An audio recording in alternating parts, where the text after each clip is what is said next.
asking about, or you tipping the hat for the cold open. Yeah. So, The Economist.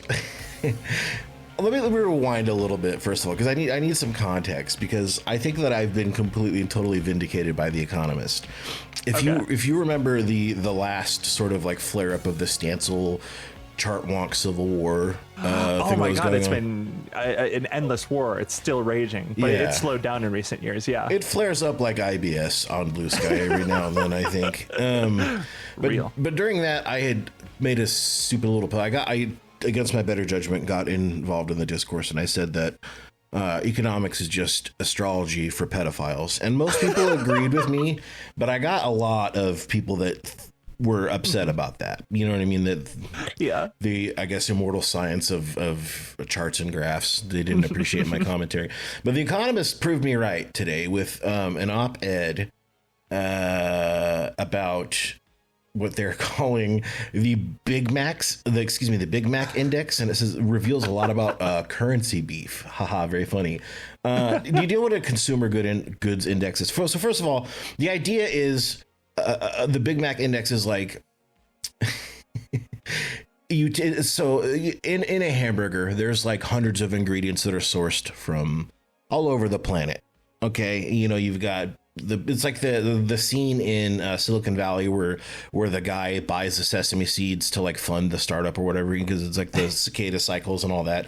It's like it's kind of an argument for that. It's like hundreds of ingredients sourced from all over the world, and the idea is like, because you have all these different things that are ingredients that are sourced, and then you can track like the costs of labor and agricultural costs and raw material costs over across the world, and then kind of like track that with you know what a Big Mac costs around the world. The idea being like, you know, a Big Mac costs whatever in Japan versus the United States or China or whatever. So they think that like, as opposed to the actual currency value, the consumer good index, in this case, the Big Mac index, is like a better indicator of like economic health for various countries or whatever.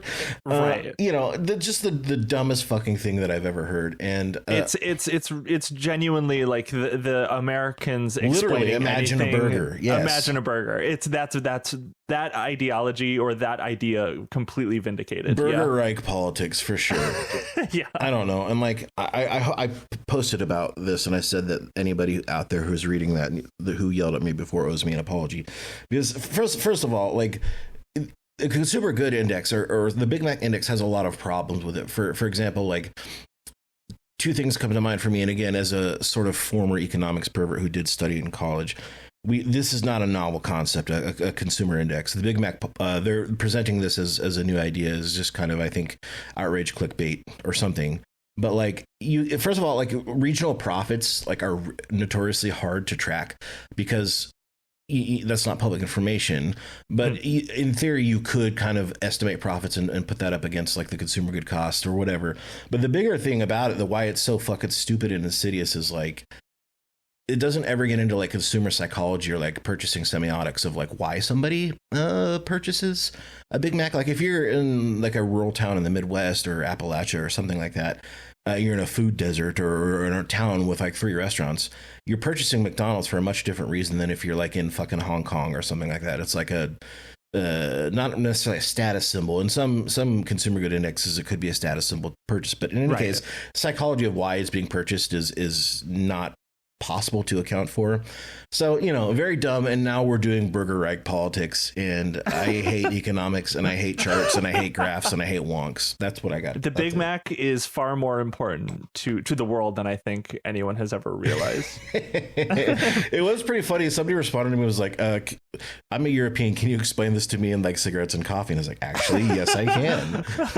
You can do the same thing for cigarettes, sure. But yeah, anyway, stupid. I am going to kill myself next time there's a flare up of the Stancil Civil War that happens.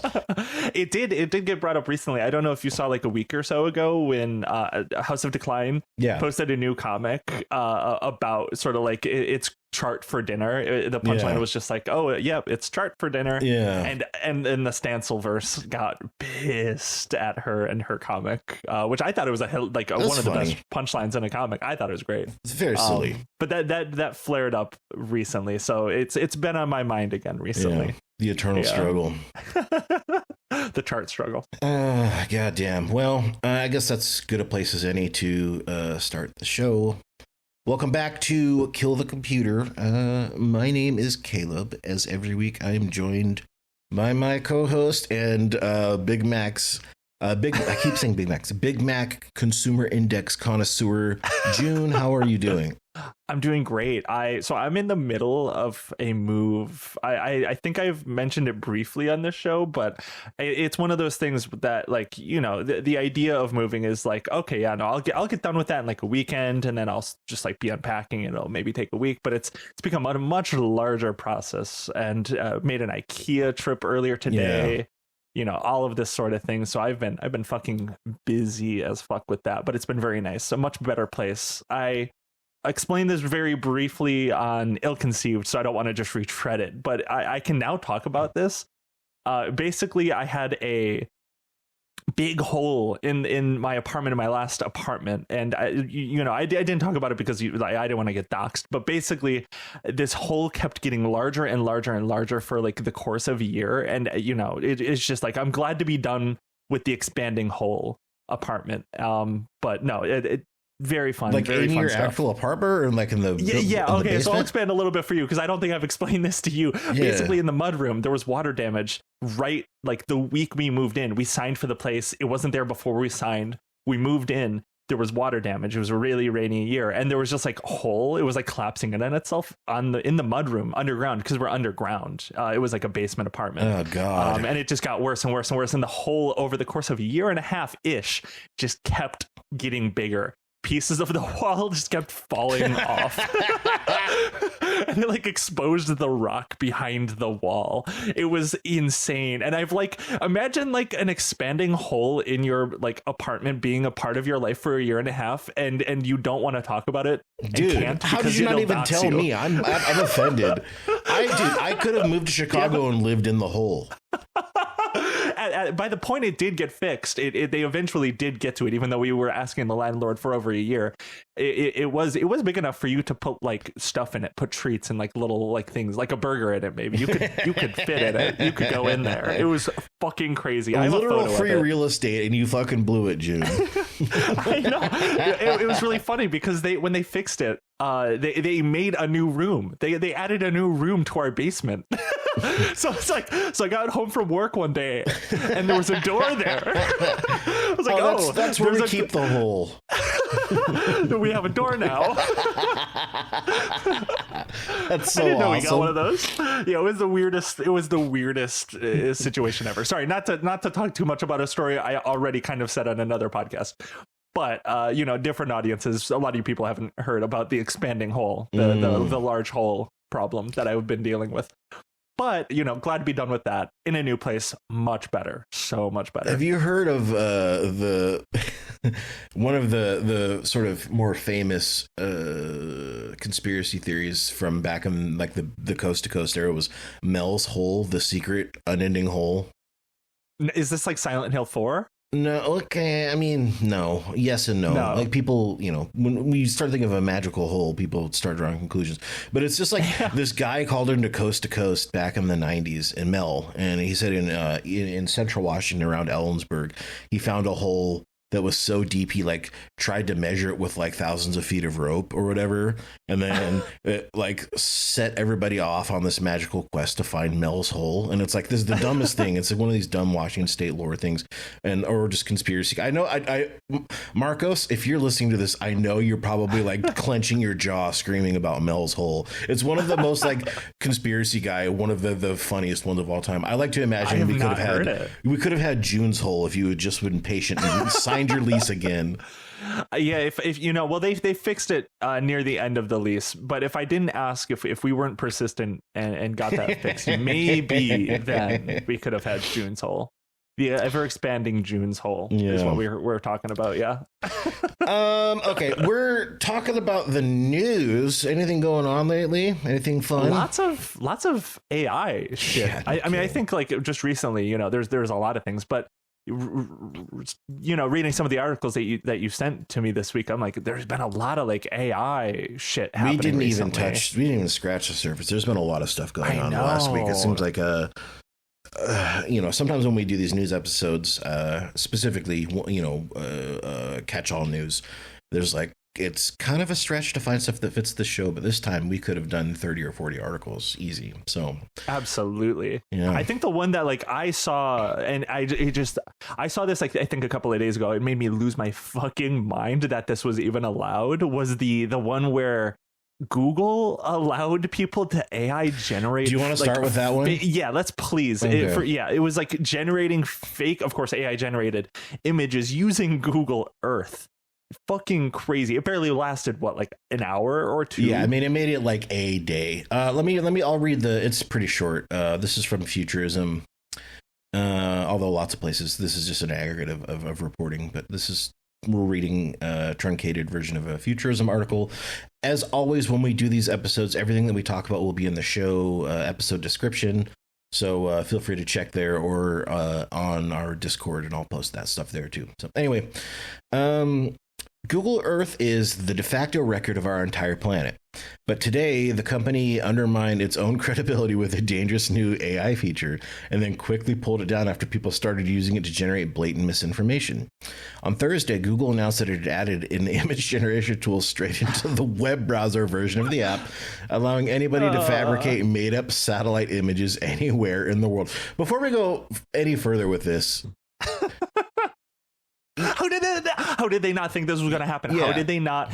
If they told me, if I knew before they launched this that Google was going to allow this, the first thing I would do was generate a new 911. That's the very first thing I would do. First of all, I have two questions. First of all, how did they not like foresee people immediately doing like terrorism memes and 9/11 and shit? Yeah. And second of all, like, it's the most obvious thing to do. It's the most obvious thing to do. And the second thing is like, why? Like what? Like in what meeting were they sitting around and be like, you know what Google Earth needs? AI generation where you can edit pictures of fucking the map. Like why? What fucking legitimate purpose could this serve? No, every level of this is the most baffling thing in the world. Like, I'm genuinely impressed that this even launched. Yeah. I'm impressed that this wasn't just like a thing that was mentioned. That was like, yeah, no, we thought about doing this. This is the kind of idea that if somebody brings it up in a meeting, like they quietly get fired. Like they get put on a fucking performance improvement plan and then get taken out. Like, I don't understand. I wish I could be a fly on the wall in some of these meetings, because if I was in the room that was like, yeah, we're going to launch this week, I would fucking laugh my ass off. Like maybe those people that like actually understand what's going on and that this is like ridiculous nonsense are just not there anymore. Maybe it really just is everyone is a yes man, but yeah, I don't know, dude. To me, this was just like this was clearly the only thing that could have happened immediately. Yeah. I was watching our friend Ed has been doing lots of like TV news interviews lately because I've watched a few. He's being proven correct again and again and again, right? But he was on, I think this one was Bloomberg. And Ed is, I think most of you guys know this. Ed is like my personal friend. We've been friends for years before either of us had our podcasts. So it was very funny for me to see my friend on TV when the reporter asked him, she's like, but my question is, aren't like the smartest people in the world running these companies? And seeing Ed's face and knowing what was going on in his head to like defy every urge to scream, no, these people are fucking idiots. And him just to kind of like coyly smile and then explain no, like in a polite way, was so goddamn funny. It was so funny. I know he wanted to just go off like he does or whatever. He has such a good filter. I have to give him a lot of credit there. He knows how to control his different urges in different spaces. He can separate himself very well. Yeah, I think that's like what makes he and I such good friends, is because he does that and then he just like enjoys watching me, who has zero filter. In any case, it was very funny. Let me keep going on this article. The AI integration left open source intelligence analysts who rely heavily on the accurate satellite imagery to monitor areas in particular conflict zones especially baffled. Hank Van Es, one such OSINT researcher, reported on a Substack that he used Google Earth's AI to place refugees near the Mexican border and put a nuclear power plant in Iran. Both images could easily be used to fuel certain far-right narratives. Weird. Interesting how that always is the case. Consistently. Yeah. Quote, what on earth is Google doing? Van Es pondered. Part of the danger, he noted, lies in Google's own boast that the AI integration creates concepts grounded in the real world, end quote. Not to interrupt again, but I, just to expound a little bit on the far right narratives thing. It's so funny that obviously so many of these narratives, like every midterm, a caravan from Mexico to the US narrative always pops up. I'm sure we're going to see one pop up. There is one. Soon. I was just going to say they're doing it in Spain. Yeah. Oh my God. Exactly. It's always there's a new midterms. Caravan. Yeah. There's always a new caravan to scare, everyone into, becoming complete like reactionary xenophobes and be like, oh my God, we're under attack. But it is fascinating that basically AI is just like, for a while they just said these things and everyone believed it, but AI is just such a good tool for people who just want to terrify people, to scare people into believing certain narratives. Yeah, and I think that, there's the explicit stuff of like, I'm intentionally doing disinfo to spook you, but there's like on the periphery, the sort of like, the fabric of trust, societal trust is being destroyed more and more each day because of this kind of technology.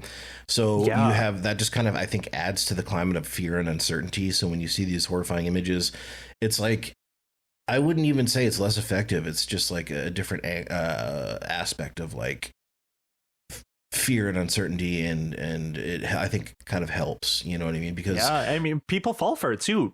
So many people fall for information it's vibes based information, you know what I mean? Everything is so sort of like echo chambered out. You believe the people that you follow, the influencers that you follow, the news that you watch over anything. Nobody has any sort of like mental strife or friction or anything, no pushback for anything that we read anymore. It's all just kind of as seamless as possible to get this stuff. So again, I keep saying it, but it's just, we live in the cyberspace future of everything feels true. Yeah, it's a bummer. And now we have AI to make something that looks true. Yeah. Okay. The article continues. Grounded in the real world means the invented thing is wielded to genuine coordinates, drawn on genuine imagery, often in the same colors and the same light, at the same angle as the picture beside it, he wrote. The forgery does not have to look convincing on its own. It inherits the credibility of the map it was born on. Completely correct. The article kind of goes on about, Hank Van Es going on about why this is so insidious. I'm going to sort of, I think, leave the rest of that so our friends at Futurism can get some clicks. I think that you should read them. Great article. Yeah. But I just think that, like, one thing that is sort of insidious about this in particular is, like, this was a tool specifically. So, like, this is like one of the few vectors through which, like, a normal person who's non-moneyed, who doesn't have access to intel or high cost tools and stuff, could actually just get reasonable OSINT information. It's a tool that lots of people use, and it's just really fucked up that that they decided to do this. I would not. I know that they pulled it, and that's only because of the backlash. But I don't know. I would not. Go ahead. I just don't understand. We're like a solid 4 years into generative AI, LLMs, this whole post chat GPT like 2.0 world that we have now been living in for a long time. we have like seen the way that people used AI like this. Just any person, it you know, it doesn't have to come from, you know, the White House does it all the fucking time. They just make bullshit up all the time. But like, it's so easy for anyone. We have seen consequences for this shit everywhere. It just baffles my mind that a company that you know, their whole thing used to be that do no evil or whatever, and it's like they're just putting out these tools. They're not even considering the consequences, or at least it doesn't seem like it. I just they'll put it back. That's what I was kind of yammering. They will. They're going to change it a little bit. They'll put it back. It'll be back. There's going to be like I don't know, a watermark on it or something. Well, that's kind of what the rest of the article was going into, because they have I'll just talk about it briefly. We don't have to continue reading the article. The Google basically said, well, they have synth ID, and that's like a sort of like a metadata watermark thing that you can ask Gemini if an article was made with AI, and it's, you know, somewhat reliable, but not really, and, you know, even doesn't actually solve anything. I still don't truly 100% believe those like AI detection models. Yeah, they're completely imperfect. Are actually, yeah, because it itself is just sort of like an AI. Yeah. Like it is not 100% certainty, and it's like, okay, maybe it has more certainty, but I feel like me personally, I have as much certainty as like these models do, at least currently. But also, so the synth ID thing, how many people are going to do that when they see exactly? That's exactly what I was going to say. At the gate, are they going to fucking go to Gemini and like, excuse me, Google, is this you know, this very racist picture, is this real? Nobody's going to fucking do that. No, because people are not that, like, a lot of people are. I think a lot of people listening to the show are. But the average person that is just like sort of scrolling and just like idly, you know, using the internet is not that thoughtful about the things that they consume. I was on a bus recently, and one of the people in front of me was just on TikTok watching one of those like incredibly racist fruit AI bullshit videos. God damn. And I was just like, they just had it. They weren't even hiding it. They just had it out in the open. They weren't ashamed of it. They were just like, yeah, this shit's fire. They were watching Frutina on the bus out in public is the craziest shit in the world. Yeah, and like, I don't know if you've I keep track of like the types, the way these like fruit AI things develop, because they started with like the very racist like Frutina and like all like the banana things, but they have gotten somehow even worse. I would be fascinated if anyone's covered this like in the media, because it has you'd be surprised. Yeah, it has devolved so much. The explicit like racism in these, before it was just like, okay, this is like pretty racist, and it's sort of like, I can see why someone might not realize this is racist, I guess, maybe. But like, some of these new ones are just like, they are created with the intent of being the most racist thing you've ever seen. Yeah. And that's sort of how they have evolved. Sorry, that was a little bit of a diatribe. My main ultimate point is, should we do a whole episode on the Frutina cinematic universe? I have studied it, sadly, because I'm curious about how it's used as propaganda to it has sort of filled the void. It's like AI generated, turn people into massive racist like propaganda at this point. It's horrifying. It is so weird. I would love to cover that at some point. Maybe it could be one of our next episodes, because I've sadly seen a few bit of these. I've not watched them on the bus and like nodding along to it. I shake my head when I watch it. That was me. My head. I was actually the guy on the bus watching the Frutina and being like, oh yeah, this eggplant's making a lot of sense. Yeah, but my ultimate point, I just took a little bit to get there, was that a lot of people aren't very thoughtful about the things that they watch and how they how they think about these things. People are not going to click like 2 extra times to be like, is this real or not? Most people don't click what's the thing? It's like every click adds like, I don't know. Basically, people do not spend the time clicking around. If it's not right in front of them, they won't see it. Yeah. People just do not dig that deep. It's just not how anything on the internet works. Well, there was this is another thing I wanted to talk about. There's no article, or it's just a thing. I saw one of them posted somewhere else, and then I went to the guy's TikTok page, and then I noticed it was a sort of trend that I'd been seeing, which was the AI, the Patriot trinket salesman that kept getting punched. Yeah, that's another one that's like taking off. It's like a whole genre of posts. So the idea is, if you haven't seen this, I did just post it on my Blue Sky yesterday. That would have been August 1st. and it's like it's a compilation of TikToks of this guy, and it's like this like white, you know, guy in his probably mid 50s or something, and he's like, he probably drives a tractor. Yeah. He's like he's that kind of guy. The sort of like the noble oaf of the Midwest, this hardworking, you know, guy. And it's like all these compilations, AI videos of like, I was trying to sell my Donald Trump Patriot necklaces, and then a liberal did this. And like some kid with like not even like remotely accurate, just like fruity pebble hair, you know what I mean, comes up and is like, I hate Trump, and punches him in the face, and he starts crying to a sad song.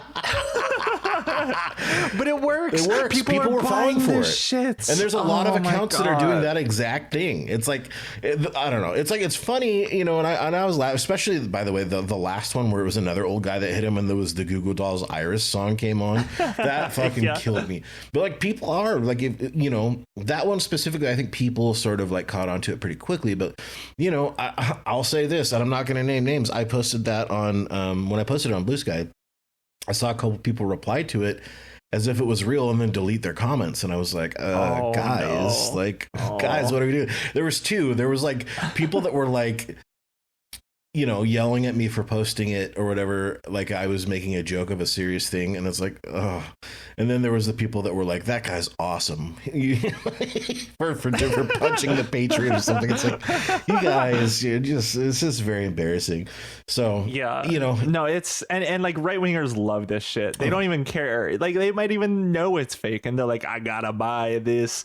I gotta buy my Trump necklace. Well, that's the whole thing too. It's in service to, it's not even just like propaganda. It's like, it's so insidious because it's like it uses an existing, it's sort of like a predetermined thing. Like the infrastructure there, the right wing outrage noise machine is there already. So you know, a guy from overseas who are usually the people making this, not to stereotype, but it's an economics thing.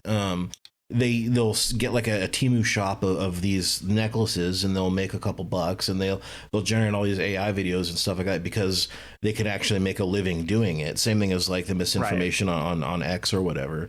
And it's like a whole genre. So it's to drive traffic. This poor man was punched by the liberal by his necklace or something. And there's like a lot of them too, where it's like, you know, like an attractive woman that makes like a lamp or something. Like, it's like, they said I was ugly and stupid and couldn't make a lamp. It's like that, but there's like I'm sure a lot of you guys have seen that kind of thing.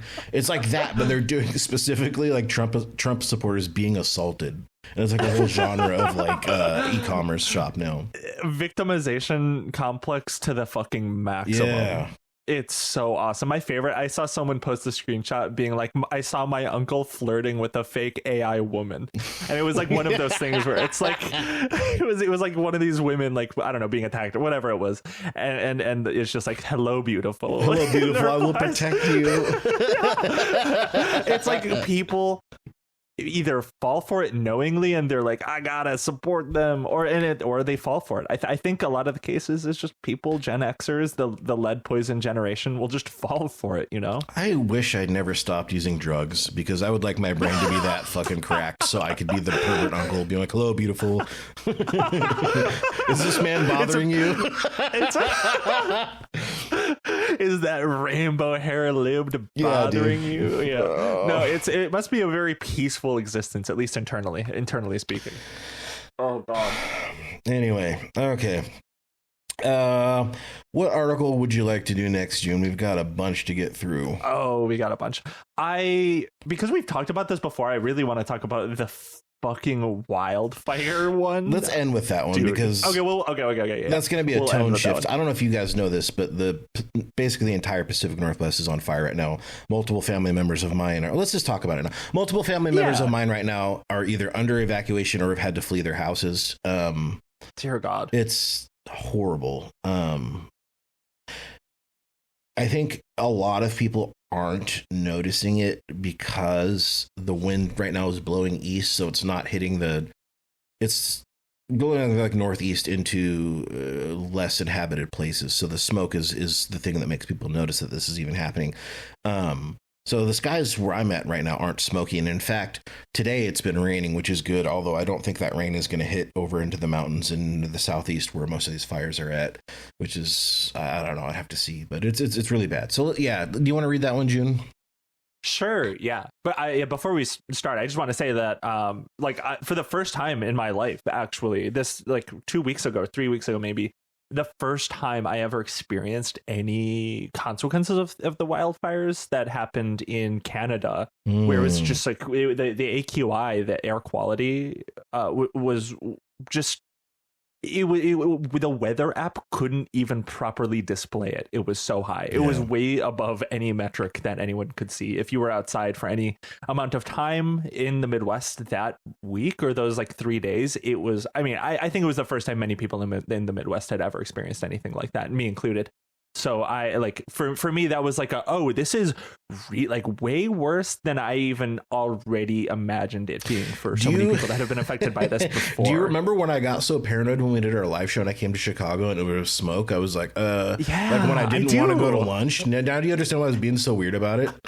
I do. I totally get it now because like at the time I was like, damn, Caleb's really like health conscious. Wow, he's like really he's really worried about his health and wants to like be sure that he's not outside if it's like a little smoky outside. Yeah, but I totally get it because if it turned into what it did 3 weeks ago, I could smell smoke like inside sometimes. Like I was like, this is fucking crazy. I believe I've said this on this show before. If I'm repeating myself, I apologize. But like, when the bad one happened, two things. I worked outside when the bad one happened, and it was like 2021 or something in here that was just atrocious. I worked outside. There's no avoiding it. That was awful.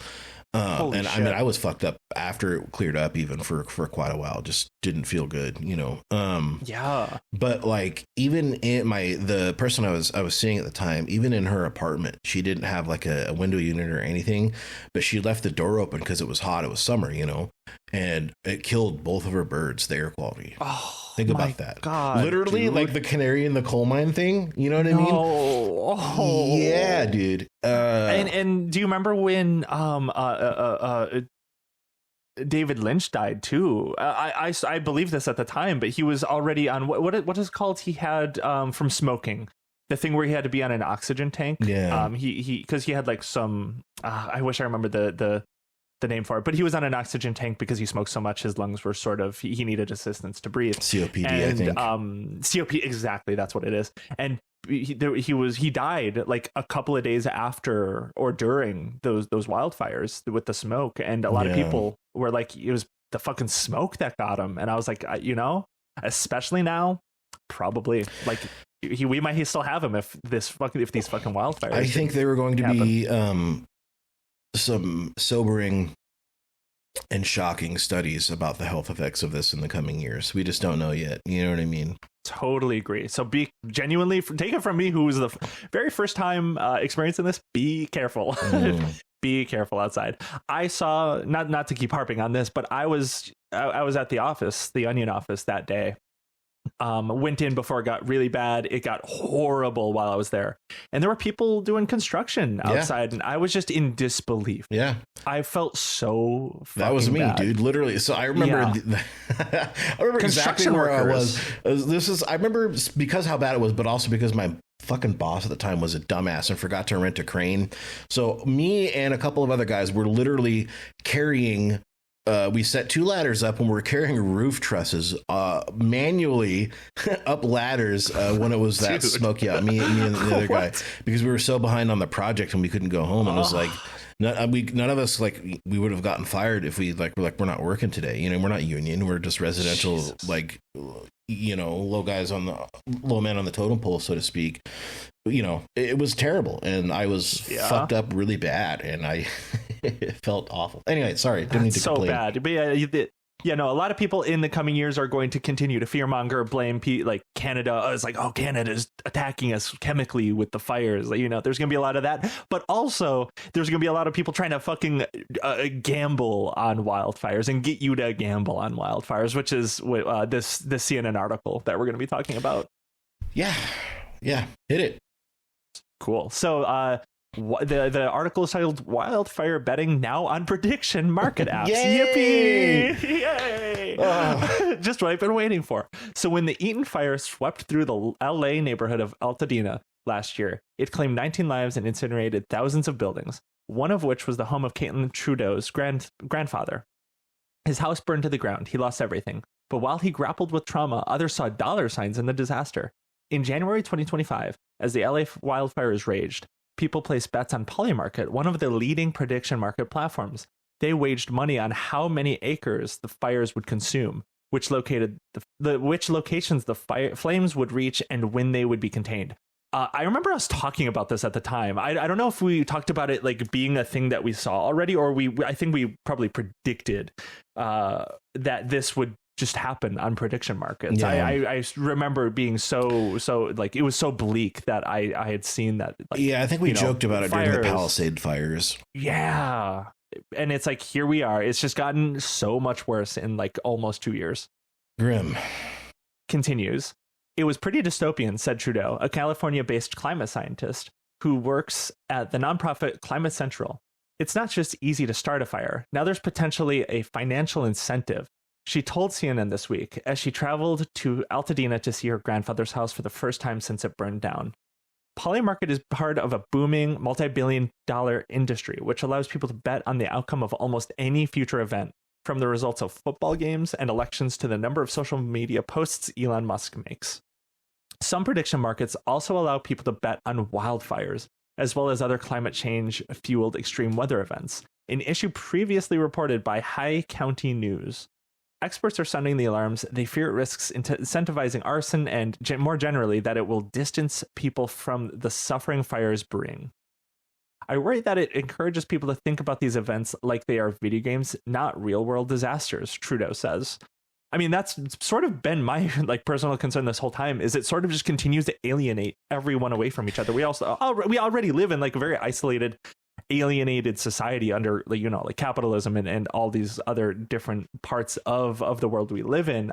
You know, internet, everyone's way more alone than ever, and it's like now we're not even, you know, we're not even having sympathy for these people, or at least I think we are. But so many people don't see these disasters and they're like, damn, that fucking sucks. They're like, okay, how can I make money? How can I monetize the rot? Again, it's not even it is that, but it's the secondary or even tertiary effect of what you're describing as this alienation, you know, which is why I want to hammer into everybody who's listening to this right now.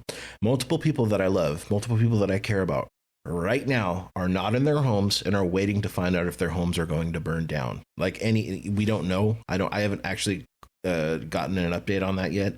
These are lots of human beings that are being displaced by this. So, you know, when I read that people are placing bets on this, that kind of jokerifies me. But I think what you were getting at, June, is the other of just like the isolation from it, sort of like, you know, somebody that is my blood, you know, a family member of mine, to somebody else becomes an abstraction, even if they're not betting on it. It's just one of those things that puts another layer between people and the real world that they're experiencing. And I think that it's just very insidious. The suffering of your family is someone's way to get ahead in life. Yeah.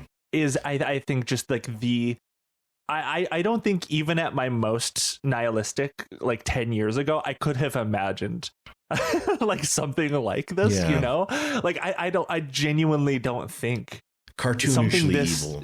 Yeah, it's just one of these things. I want to meet. I wish someone could somehow find and interview someone who consistently bets on specifically disaster based, like online gambling prediction market type things, because I want to, and maybe I don't even need this. Maybe I don't need this to confirm exactly who these people are. Maybe I know exactly who they are already. I know who they are already. But it's just like do they understand? Do people like this know like what they're doing and how they are sort of looking at people and how they are looking at disaster as a way to sort of get ahead of everyone else? Does that not make people question themselves and everything?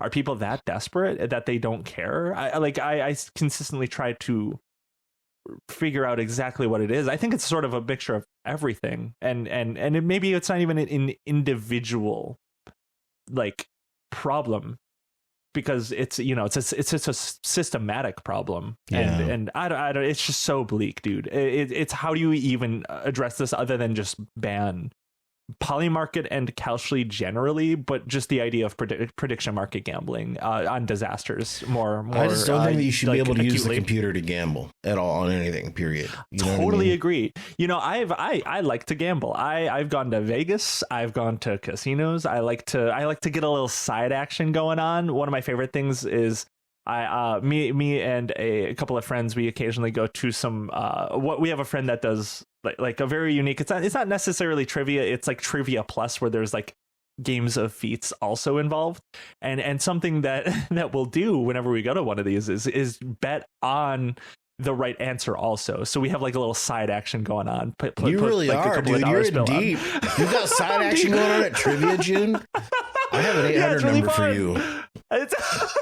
It's really fun, but ultimately at the end of the day, it's like, okay, like if I'm like $100 deep, it's like whatever, it'll come back around. It's mostly for fun. But like, I totally agree.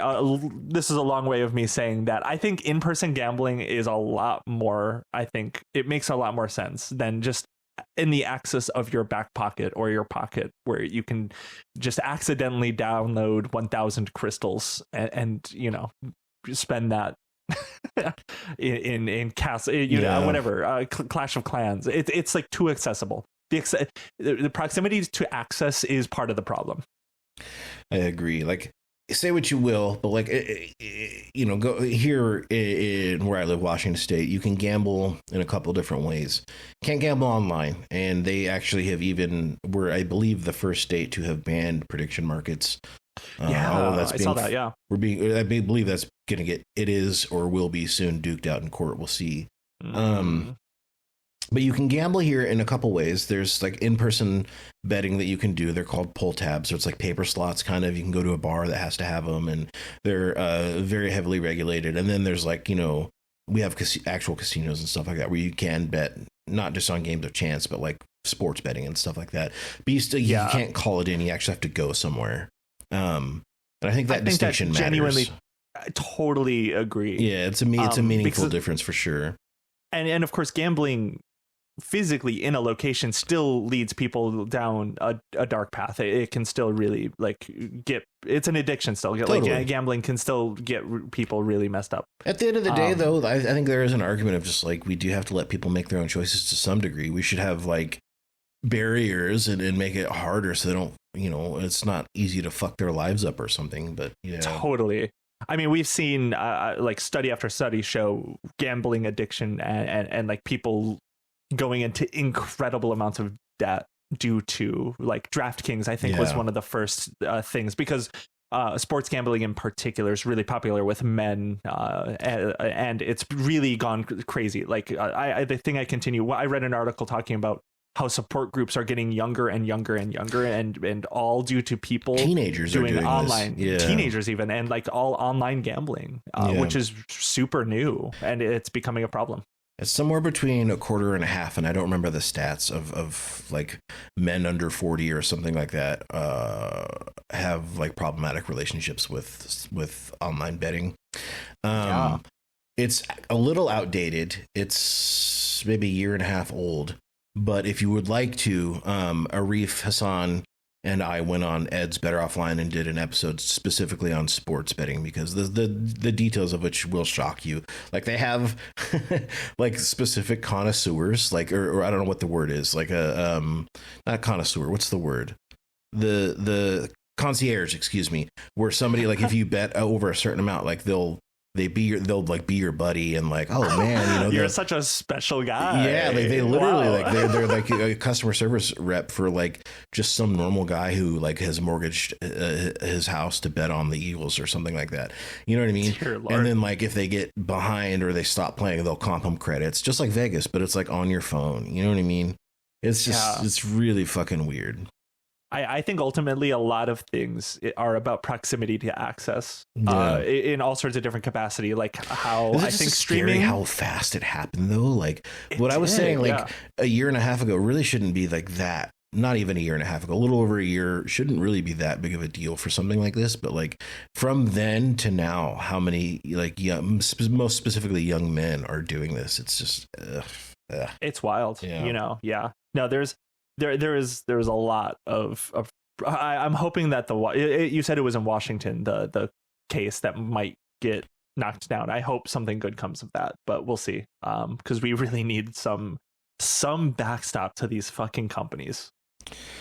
Yeah, completely agree. I'm gonna just skip ahead because I think we talked about a lot of this, but I want to get to the point that talks specifically about the Wildfire prediction app. Polymarket says what it does is distinct from gambling. The company doesn't use the term bets. Instead, people trade on future event outcomes. Come on, that's betting. That's what betting is. It literally is the base concept of betting.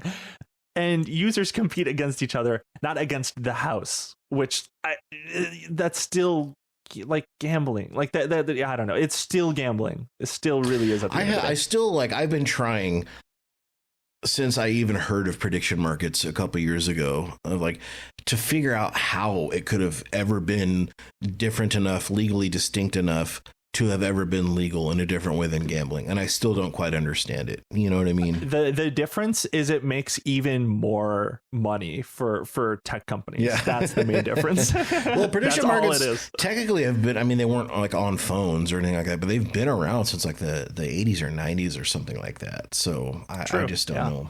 I don't know. Well, now the proximity to access, everyone has it, even more money.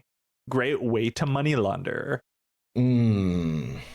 I think that's a part of it. Maybe. Yes, that's kind of a conspiracy, though. No, I don't think that's. Considering that the Trump's teleprompter guy got caught by Kalshi, I think that's mentioned in this article. True. We may skip it, but yeah, I think there's people. Maybe not if money laundering specifically is almost certainly happening, but people sort of using insider information or influencing events. I think that we probably skipped over it in the article of the firefighter was saying we're or the not the firefighter but the ecologist. Yeah, it was a firefighter could prioritize a certain area to put out ahead of another one because of a prediction market, or arsonists specifically could do this, which is that's sort of that is sort of the thing is it the knowledge of these markets influences action. Absolutely. Yeah. The Polymarket team creates markets with input from users by formulating questions to which the answer is usually yes or no. Users buy shares in an outcome for between $0 and $1. If yes shares are trading at 65 cents each, for example, that means the market thinks there's a 65% chance of that outcome happening. Shares in the correct outcome are paid out at $1 each. Polymarket may be one of the biggest platforms of its kind, but it's not alone. Another site called Wildfire, with Y's replacing the I's, come on, focuses on. Dude, I know a specific one for fires. I missed that. It's insane. This guy's got it. Whoever made this just has to. There are people that are they are Elon Musk, if he a lot of Hitler particles would leave this earth instantly, and sadly there's a lot more people other than just Elon Musk, and I do think the Wildfire guy is probably one of them. So Wildfire focuses on California fires and has the tagline, "You can't predict fire, but you can trade on it." It doesn't use any form of real world currency yet, but experts are still worried about the signals these sites send. The problem with wildfires, unlike hurricanes or earthquakes, is that humans can directly influence them. Anyone can set a wildfire, a retired Los Angeles County Sheriff's arson investigator and profiler says. So, I mean, yeah, this is wildfires in particular are the ones that I've noticed for the longest time to be sort of present and known on trading markets, these prediction gambling websites. And if a bad precedent gets set very soon for that case up in Washington, I fear that it's just going to get more and more and more. And especially because the Trump administration, if I remember correctly, I think it's Kalshi, I think, or it may be Polymarket, one of the two. One of the Trump fail sons is on the board. Both of them as an are advisor. on the board for both of them. Yeah, that's what. It's these people are heavily intertwined. People with the politicians. The sons of the president are on the board for Coke and Pepsi of gambling. You know what I mean? It's just it's just it's speechless. I'm just speechless when I read about these things. So crazy. Sometimes I'm like, evil isn't inherent in this world. People are good. Most people are good. But then I see shit like this and I'm like, well, maybe there is some inherent evil in the world. Possibly. Yeah. Maybe. I used to be sort of a more relativist for most of my life. Now I'm just like, there is like ontological evil, and we're experiencing it every day. Yeah, I think that mostly covers this one, though, unless you wanted to read any other section. No, we don't, because this article is very long, and again, we'll link it if you want to read it. There's more stuff that'll piss you off in brand new ways you can't even imagine, but it'll be in the episode notes or the episode another great article. Yeah. This one's quick. I want to do the we were doing AI earlier. I wanted to do this one before we got into the wildfire, but whatever. The Vancouver Police got caught using an AI tool to sort of maybe not fabricate entirely, but enhance. You know those like drug bust photos that they post of like when like a fat racist guy holds a fish or like his bounty or something. Cops do that, but with like when they bust somebody with like guns, and they usually put it out like they'll put like $200 and $5 bills on a table next to a Glock, and they'll be like, "Look what we seized from criminals." Those are my favorite posts on Twitter, especially when people are like there's just like things that are not a big deal on there in some of these busts, and everyone just starts to go to town on the police department online. Those are my favorite, absolutely. Yeah, so that's kind of what this is. This is from ctvnews.ca, Canada TV News. Okay. Vancouver Police Department posted an image of seized cash and drugs labeled made with AI. At least they disclosed it. Labeled made with AI on social media with a drawing backlash from some commenters. A now deleted social media post from the Vancouver Police Department. The image accompanied a statement about a series of arrests and small-scale seizures around a busy transit hub in East Vancouver that, quote, historically sees spikes in drug activity, violence, and overdoses during welfare check issues week. Damn. Fuck you for that. And then there's the first image that they're in the article, but I put them in the document for you to read, to see, June, just so you could see like the absolute meagerness of this. And if you don't, if you, the listener, chooses not to click the article, I don't blame you. But these are just a couple of real small baggies. I mean, there's not a lot of drugs here. It's not a lot. And then there's just a foldable knife. You know what I mean? Like I carry a knife like that with me every day. It's not even a switchblade. Yeah. Like, come on. I don't know what the knife laws are in Canada, but this is like a normal knife that normal people in the United States carry. And then like, a very small amount of drugs. I do like the amount of money too. Like, I'm sorry. Like, it's so funny to be like, yep. Yeah, for $100. Yeah, I don't even think it's that. I don't know Canadian money, and the image is kind of small to see, but yeah, a couple $100. You know what I mean? Like, this could be like a guy, like they busted a guy. You know what I mean? Yeah, like literally, like pick up a broom. Cops would be better served picking up a fucking broom at this, like with this fucking shit. Yeah. Anyway, the article continues. Asked why police used the image, a department spokesperson provided CTV News with a brief statement. Quote, "We used software to edit out the names of the accused. The edited photo has been taken down and replaced with the original photo that has been cropped to exclude the names of the accused." Now, the thing is, the software that they used was Grok. It was completely made by Grok. It did all. That's not all it did. As I'm skipping ahead in the article, it also sort of it enhanced the quality of the article. Like I said, the first one was a little bit small. This one's cropped. It's in higher resolution. So now we can see how much money there is. That's like, it's not even 400. And then there's a couple grams. So it's so bizarre to me because they have to intentionally do that. They had to intentionally be like, "Yep, Grok, do your deed. Grok like, enhance. I want you to." Yeah, Grok enhance. It's wild because especially just off of like if I just saw that post, the made with AI, again, at least they disclosed it, but they posted that and they're like, "This guy, we got this guy, and this is our post, and this is our evidence." Immediately, I would be like, "Okay, you're fucking with me. You're lying. You're making this up to like get this guy." My first thought is you are fabricating evidence. That is just completely immediately what I feel like any normal person would see. when they or think when they see something like this. Using apparently it didn't change a lot from the actual image, but why do it at all? Yeah. It just raises questions immediately about the truth of anything. When you do grok enhance, I immediately don't trust it.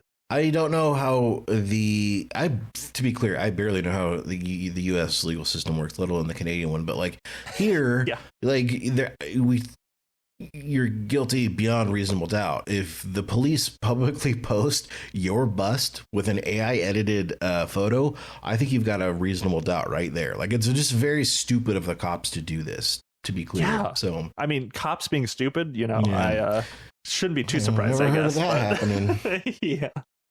But yeah, God, this is crazy. I didn't realize that there could be a new type of genre in the police posting drug bust and just general bust photos, where it could just be completely fake. I do also have to say, and our Canadian friends that are listening, take this as a compliment, please, because this is not an insult. It's an insult to America, not Canada. But the Canadian ones are always so goddamn funny because, like you were saying, June, the stuff that they pull, because it's good because they don't have the kinds of firearms that we do here. But it's like a fucking blunderbuss or something like that, like a musket or whatever. They're like, they pose with it or whatever. It's like, it's so goddamn funny, the Canadian ones. Again, that's a compliment to you guys up north that you don't have the same, it's not the average dickhead on my street probably has like 11 AK-47s or something like that. You know what I mean? Oh God. But yeah, no, I mean, this is just continuously the thing that worries me, especially with AI, this very AI episode, but where it's just like people like police and people that are, they're supposed to not make up evidence. They just can do that now. They can just very easily be like, hey Grok, hey Claude, just make up some bullshit. I gotta get this guy. I arrested him. Turns out I need evidence.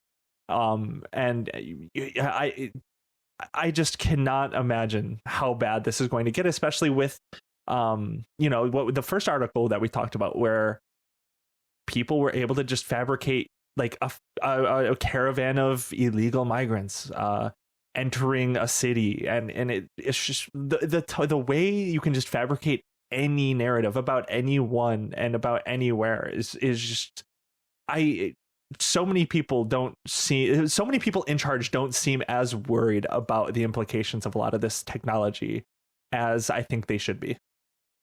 Yeah, for sure. Okay, we're sort of rounding home on this. Do you want to do one more, or do we want to call this guy? Because we're at an hour and we've got lots of plugs. I think really quick, we don't have to read anything from it, but I really liked LinkedIn added the AI slop. There's so many stories. I know. Yeah, there was so much good stuff. But I really loved that LinkedIn, of all places. I find that surprising. I think you should leave hot dog suit. We're trying to find the guy who did this. You know what I mean? Yeah. But I guess people at LinkedIn are really fucking sick and tired of because I can imagine the type of person who would post AI slop is probably posting 10 times more on LinkedIn. Yeah. So let's rewind. What actually happened here? What did LinkedIn do? So they just added a button under posts where if you press that triple dot button or whatever, the hamburger menu, whatever you want to call it, there is a button that now says this seems like AI slop, and it can report it. And I guess if a lot of people report it, I think it just labels it. Is that what it does? It'll label it. You know what I think that it actually is doing? You want to know is it training? Do you think what I think. It's training it. Yeah. Fuck, dude. I thought about that. There was a part of me where I'm like, this might be training, where like captchas were training for like image detection in some way, shape, or form. Is almost certainly training it. I totally agree. Which it's like, it is funny. It is funny that you can now sort of be like, AI slop button. This is the AI slop button. But ultimately, these are the same. It is still the same industry. It is still the tech industry. It is, they had been doing this for a lot longer than anyone realized with the CAPTCHA system, training image detection. So there is ultimately going to be an ulterior motive that will come back against people that don't like AI. God damn. Yeah. I know. They're I don't know. I got nothing to say other than we gotta just, do something about. We got to do something about this. I just ban it. I don't like. Can we just ban it? I don't know, well, dude. there was how do you even do that? The first article that I want to start. We're not going to read it because we're over the hour. But like all the employees of the frontier AI models are saying like we need some sort of like safeguard to slow this down or something like that. You know what I mean? Mm-hmm. This is significant to me because it's 1,000 and they're not like necessarily, the CEOs. It's just employees that are saying, but like what they're actually saying, if you look at it, is sort of insidious because they're asking for like maybe a tool that could in theory slow things down. They're not actually asking for anything meaningful. And the fact that it's coming from the company is like, what that shows to me is like, do you remember when Sam Bankman-Fried, when we first started this show, he was like the face of like crypto self-regulation? That to me is what this reeks of. Yeah. It's just like they want to regulate themselves so they don't have to do anything. And it's usually like the biggest perverts in the industry are like the ones that go to Congress and be like, I'll be the guy that like leads the charge for regulation. You know what I mean? Yeah, so I just don't trust anything like that. I think we need wholesale bans of certain kinds, certain uses of this technology anyway. And I know that there's just heavy regulation at the very least for most of this, from like mandated federally by the government. Yeah. Minnesota banned not just Grok, but they banned any sort of like notification apps, and then like X sued the state, and there's some controversy about whether or not that's a good thing because it might be overreaching. I'm not going to get into that today. We're at the end of the episode, and frankly, I'm not super well read on it. But I do think that we do need, even if that law isn't good because it's imperfect or something, we do, I think, just need certain kinds of bans or certain kinds of regulation on what the software can do. Absolutely. There needs to be the regulation. I think the thing that I've really liked to see is there has been a lot of backlash on data centers in particular, in communities actually stopping some data centers getting built, and there's been a lot of like pushback in that way. And I think that's like a good hinge point. Yeah, data centers are so unpopular that Iran is bombing Amazon data centers as we record this. And I just read a poll that was like the majority of Democratic voters like support like reparations to Iran. You know what I mean? Like, we support Iran in this war against data centers and Amazon. I mean, those are two separate issues I'm conflating as a joke, but you kind of get like, if it wasn't so unpopular, that I do think that there's somewhat of a correlation there. Absolutely. There is so much potential here. It's been blowing my mind that not more people on the left, specifically like people running as Democrats or for office generally, have not been sort of jumping on this. It's crazy how because slow it's cross. Yeah, it's cross, like it's multiple party appeal. It's a lot of people how on board. Divided we've been for the last 10 years or so. It's actually crazy how like many different issues all Americans are aligned on, and it's like data centers and flock cameras and surveillance and stuff like that, and like zero politicians. Like the one thing that like unites everybody right now, and almost no politicians are like jumping on it. It's just psychotic. Yeah, there's like I know Francisca Hong in Wisconsin running for governor, which that primary is taking place in under 2 weeks now. She's like one of the notable few people, and she's not even elected right now. But she's one of the notable people that is running on the data center moratorium, which I think is astonishing that she's like one of the handful, maybe. Yeah. We gotta think about what unites us, and we hate the damn computer. Yeah, we everybody agrees that we must kill the computer.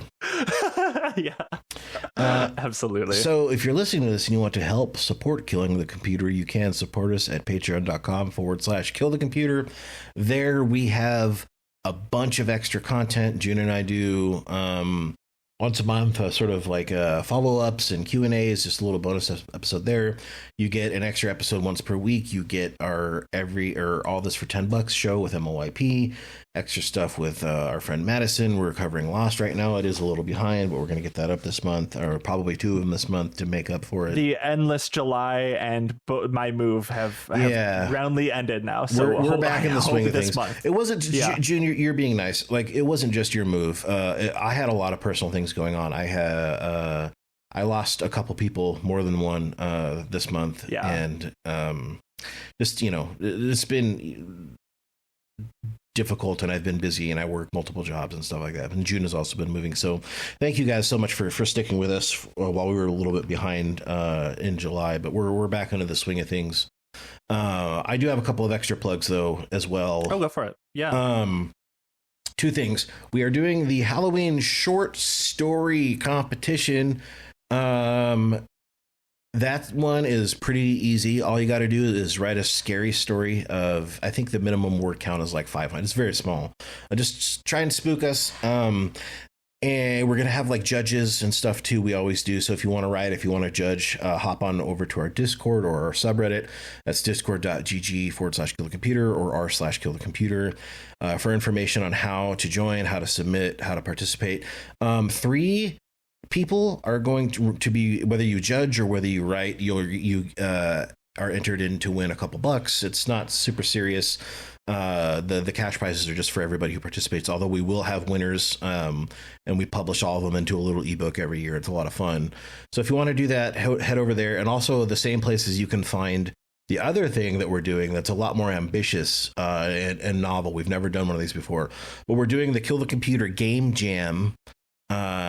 Basically, if you have ever wanted to make a game, if you have skills related to making a game of any type, we're going to put you in teams of different people to make a game. We've gotten 50 something people signed up. We're going to make a bunch of them. It's going to be really awesome. It's probably going to be another one of those things where we promote that all through the month of August, and then we start in September sometime, and then we'll announce the theme. So if you are a programmer, if you are a narrative writer, a level designer, anything like that, great. We've had a ton of musicians and writers and stuff sign up too. You're more than welcome to do that. It's going to be a lot of fun. It's going to be for charity, itch.io. There's a couple different bundles of where the money can go for donations and stuff. We're still it's early. I want everybody that's participating to have a say in that. So I want to make sure that everybody gets in before we choose where that money is going. But it's going to be a lot of fun. I know that some of the Kill the Computer staff and friends of the show and guests are going to be on a team, and we're going to make a game. It'll be, so far I think it's me, B, and Madison are going to make one. It's going to be a lot of fun. We're still figuring out teams and stuff, so it's going to be awesome. I'm really looking forward to that. It's a lot of work, but it's going to be cool. So again, discord.gg or r/killthecomputer for more information on how you can sign up to do that. And that's all I've got. You got anything to plug, June? I got nothing new. Just if you got a hole in the wall expanding, I don't know. If you have a hole in the wall that's expanding perpetually, they fucking do it. Do not bother your landlord. Bother me. I would like to move into the hole. I want to be a hole dweller.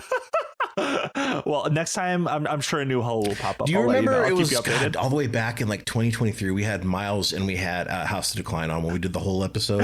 Yes. Yeah. Oh my god. Yeah. That was such a fun one. Yeah. It was 2023 was the summer of the hole. It was. Yeah. We had this sort of like collective pathology where we needed to burrow and find safety underground or something. I don't know what it was. There was just lots of hole related news back then. What a weird mashup of Miles and House. That was so funny. That was a fun one. That was really funny. But I have yearned since that episode to live in a hole. So if you're listening and you have if you know where Mel's hole is, let me know. Or if you have a hole in your apartment, hit me up. So Caleb's looking. Yeah. All right, guys. Thank you so much. We will see you next time. See ya.